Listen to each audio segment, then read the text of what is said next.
அனைத்து உறவுகளுக்கும் வணக்கம். இப்போ நம்ம என்ன பார்க்க போறோம்னா 25 கிலோ பீஃப் பிரியாணி எப்படி செய்யணும் பார்க்க போறோம். வாங்க வீடியோக்குள்ள போய் பார்க்கலாம்.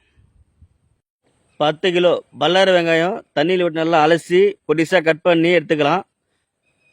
நண்பர்களே, நம்ம சேனலை ஒரு சப்ஸ்கிரைப் பண்ணுங்க, ஒரு லைக் பண்ணுங்க, கொஞ்சம் சப்போர்ட் பண்ணுங்க நண்பர்களே. அதே அளவு தக்காளி ஒரு 10 கிலோ நல்லா தண்ணியில் விட்டு அலசி பொடிசாக கட் பண்ணி எடுத்துக்கலாம்.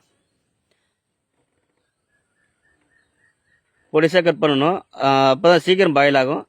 எண்ணெய் சன்ஃப்ளவர் ஆயில் எடுத்துக்கிறோம். நம்ம ஒரு 5 லிட்டரு 25 கிலோக்கு 5 லிட்டரு எடுத்துக்கலாம்.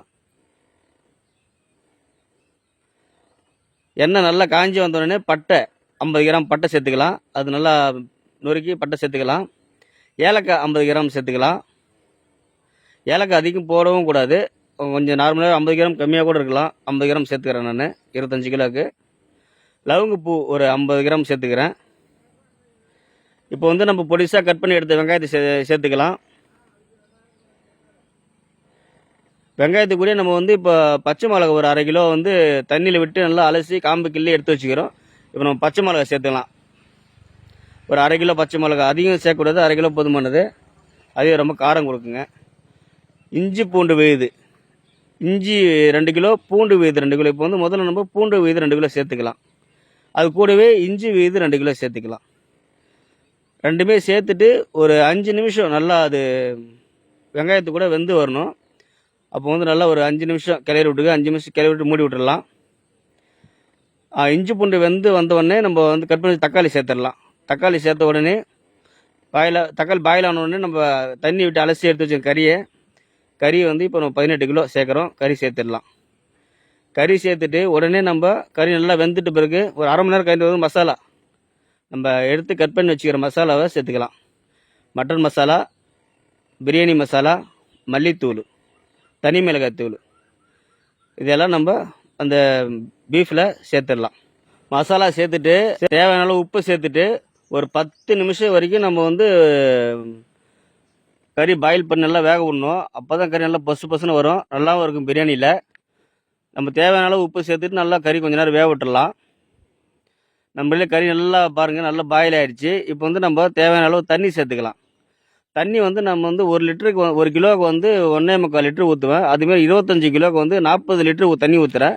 தண்ணி சேர்த்துட்டு தண்ணி நல்லா கொதி விட்டணும். தண்ணி நல்லா கொதிக்க விட்டுட்டு நம்ம அடுத்து ஊற வச்சுருக்கோம். நம்ம ஒரு 1 ஹவருக்கு முன்னாடி அரிசி ஊற வச்சாச்சு. நம்ம இப்போ தண்ணி ஊற்றிட்டு நம்ம கொதி வந்த பிறகு நம்ம அந்த அரிசி சேர்த்துடலாம். அரிசி நல்லா ஊறணும் நண்பர்கள். நல்லா ஊறின பிறகு நம்ம கொதி வந்த பிறகு அரிசி சேர்த்துடலாம்.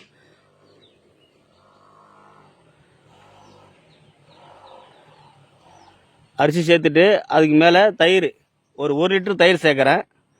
அது அதிகமாக போடக்கூடாது, தயிர் அதிகம் சேர்க்கக்கூடாது. 1 லிட்டர் போதுமான அளவு 1 லிட்டர் சேர்க்குறேன் 25 கிலோவுக்கு. சேர்த்துட்டு நெய் 1/2 லிட்டரு சேர்த்துக்கிறேன். நான் ஒரு 1/2 லிட்டர் சேர்ப்பேன். நீங்கள் எவ்வளோ தேவையான அளவு சேர்த்துக்கலாம். 25 கிலோவுக்கு 1/2 லிட்டர் போதுமானது. கொத்தமல்லி புதினா நல்லா கட் பண்ணி தண்ணி விட்டு அலசி எடுத்து வச்சுருக்கோம். நம்ம அதை சேர்த்துடலாம். சேர்த்துட்டு ஒரு டைம் நல்லா இப்போ நெய், தயிர், புதினா, கொத்தமல்லி நல்லா தண்ணியில் மிக்ஸ் ஆகணும். அப்போ தான் அந்த ஃப்ளவர் அப்படியே கிடைக்கும்.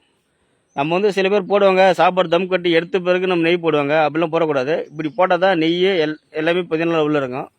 நம்ம ஒரு அரை மணி நேரம் போட்டுக்கிட்டு அரை மணி நேரம் தம்மில் வைப்பேன் சாப்பாடு. ஒரு அரை மணி நேரம் விட்டு நம்ம எடுத்து பார்க்கலாம் சாப்பாடு எந்த அளவு இருக்குதுன்னு பார்க்கலாங்க. பாருங்கள், ஒரு அரை மணி நேரம் தம்மில் விட்டுடலாங்க. நண்பர்களே பாருங்கள், நம்ம சேனலை சப்ஸ்கிரைப் பண்ணுங்கள், கொஞ்சம் சப்போர்ட் பண்ணுங்கள், ஒரு லைக் பண்ணுங்கள்.